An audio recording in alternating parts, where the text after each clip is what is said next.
Angela, it's been a while. I heard you're thinking about coming to the upcoming reunion? Oh, Anne? Long time no see. I'm planning on going to the reunion. Wow, so you're really coming? Is there something wrong with me going? Well, if I were to put it that way, yeah. Why is that? You mean the food will taste bad because a poor person is in the same venue? What? Poor me? Yes, you. Because you work at a local factory, right? Yes, I do. But how does that turn into being poor or not being able to go to the reunion? It might be a matter of perspective, but my family isn't as poor as you think. But you do work in a local factory, right? Yes, that's true. What's the name of the factory? It's the YouTube manufacturing. Ah, I thought so. What? I married the CEO of a company that does business with you. In other words, I'm a CEO's wife. Oh, really? The CEO who recently got married at our partner company was a W Corporation? Yes, that's W Corporation. Understand what? I'm the winner in life who has entered the world of celebrities. And a humble local factory worker are poor. You're just heading for a losing life. Hey, Anne. Back in middle school, you were always so annoying to me. We're adults now, so stop it on the day, okay? What? Why? It's just not dignified at our age. Huh? Is there anything else you need? On the day of the reunion, let's both act like adults. See you. What's up? Always playing the serious card. I'm definitely moving up in the world compared to you now. As a person and as a woman, I'm winning in life. I'll say it again, you're the spitting image of a loser. It's totally different from when you were the reliable character in school and everyone, including teachers and students, was all over you. I'll make sure you understand that on the day, so look forward to it. Duh, you really showed up, huh? Even after all the warnings, you still decided to come? Honestly, it's pitiful to see you having a good time without recognizing your own status. It's so pitiful, it's kind of pathetic. Well, if you're up for it. At this reunion, a stage for the winners, I'll make you realize just how bottom tier your poor life is.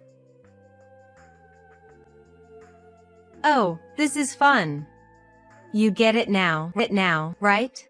Your popularity from school doesn't mean a thing now that you're in the real world. Who do you think you are, a factory worker from a small town, acting all high and mighty? Anne, what's the big idea of splashing wine all over me? My clothes are ruined with red wine stains. Oh, I just thought I'd give you a taste of a wine that suits you perfectly. A wine that suits me perfectly? Isn't that the cheap one that doesn't even cost $10 a bottle? I didn't pay much attention, so I don't know. Exactly, your poor taste buds wouldn't know the difference. When you live a luxurious life, even your palate gets accustomed to exquisite flavors. The wine I splashed on you, I took a taste it. It tasted just like the cheap mass-produced wine they sell at the local supermarket, so I knew right away. I splashed such a cheap wine on you, but it's just perfect for your poor palate. That doesn't mean it's okay to waste it, you know. Oh, don't get all heated up over some cheap wine. This is why poor people are. That wine was actually a bit expensive and brought in by the reunion organizer out of their own pocket. Huh? You should apologize for disrespecting their kind gesture. Apart from that, I need to ask, why would you do something like splashing wine all over me? Aren't you embarrassed for acting so immature? The one who's being immature is you. Do you mean? I told you before, I married the CEO of W Corporation, a company that does business with the factory where you work, YouTube manufacturing. So what? Don't act all high and mighty when you work for a subcontractor of my husband's company. What, a subcontractor? You dared to show up at this reunion, a place to evaluate our current selves, even though you work for a bottom-tier subcontractor. Have some shame. Everyone was astonished by you. Didn't you notice their cold stares? You're really immature. I think you're misusing the term immature. I think everyone's stares were directed at you, who suddenly splashed wine on someone. Anyway, I don't remember giving a poor person permission to attend the reunion, so get out. Well, I've managed to spill wine all over my clothes, so I'll excuse myself for now. But you know, having this much confidence in yourself as the CEO's wife implies you're unaware of the current state of your husband's company. What? I don't know what sort of sour grapes this is. But I suggest you, being on the losing end of things, make your exit quickly. I'll just say it because it's important. What? You seem to think that our YouTube manufacturing is a subcontractor, but it's actually the other way around. The other way? We're the primary contractor, and your W Corporation is the subcontractor. What? Not that I'm implying any sort of hierarchy in our business relationship, but it somehow makes sense that the company's top couple share the same mindset. What are you talking about? Your husband's company is going down. What? What the hell is this? My husband's company has gone bankrupt and it's your fault. What on earth are you trying to accomplish by ruining my husband's company? Are you targeting me because I'm the wife of the CEO? And Angela, you're the CEO of YouTube Manufacturing. Did you hear this? What does this all mean? Let me explain it one by one. Firstly, the cause of your husband's W Corporation bankruptcy being because of our YouTube manufacturing is half correct and half incorrect. Half? We used to ask W Corporation's factory department to produce some parts of our product. But to be honest, ever since the current CEO took over, the quality of work has gradually deteriorated. What? The sloppiness began to affect the quality of our product, so we decided to end our business last year. As a result, other companies who felt the same way also decided to stop doing business with them one after another. The other day, I heard that W company has finally filed for bankruptcy. No way. So this isn't personal, nor is it targeted harassment.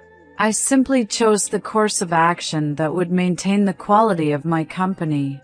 I don't want you to misunderstand that. Then, you being the CEO, what on earth does that mean? What dirty tricks did you use to get such a position? I'd rather you didn't get the wrong idea. YouTube Manufacturing is a company that has been passed down from my grandfather, and I am the third-generation CEO. What? Third generation? I've been studying various things since I was a student in preparation to take over. And for the past 2 years since I became the CEO, I've been working hard to expand our business. What? Well, I think I've answered all your questions. Are we done here? Could you, hire my husband at your company? At my place? Since he's been blamed for ruining the company he took over from his father, he's upset the whole family. And they even said they won't help him with the debt repayment process. So you want him to work here? We're not asking for much. Just a managerial role or an executive role would suffice for him. That's a non-starter. We don't have any openings for key positions, and I certainly can't hire someone who showed disrespect to me just because I'm a female CEO. We can't afford to bring on someone who's already shown themselves to be a potential source of conflict. This is a problem. If my husband doesn't get a job soon, I'll have to work. The fact that it took you this long to consider working yourself is quite something. Why do I have to work? No comment. Huh? I'd rather not say something that could be misinterpreted, so I won't respond. Please think about it for yourself. Okay then, bye. My husband is demanding alimony. What? When I suggested he might as well get a divorce, he served me divorce papers and his lawyer came. Apparently he found out about my boyfriend. Boyfriend? So, you were having an affair? That I was looking for a thrill. It just happened. It's not fair to demand alimony for something that couldn't be helped, is it? No comment. Again. Because it's a bother to answer. It's a bother. I'm going to block you now. Hold on a second. Goodbye. I thought if she doesn't want her debt-ridden husband, she should just get a divorce. But, lo and behold, she was hit with a demand for alimony after an affair came to light. And ended up with debt on her own. Moreover, there seems to be no division of assets due to her using up their joint savings. She ended up divorcing with nothing but the clothes on her back. Just when I was thinking, what a mess. Apparently, she hadn't paid off some debts she had accrued during her single days either. The total amount of her debts had ballooned to several $100,000. Moreover, it seems she doesn't have a reliable family to turn to. It was all well and good that she decided she had to work, but breaking away from the luxurious lifestyle she had gotten used to once proved quite difficult. For some reason, her debt doesn't seem to decrease. It seems like she's still living a spendthrift lifestyle as if it's as natural as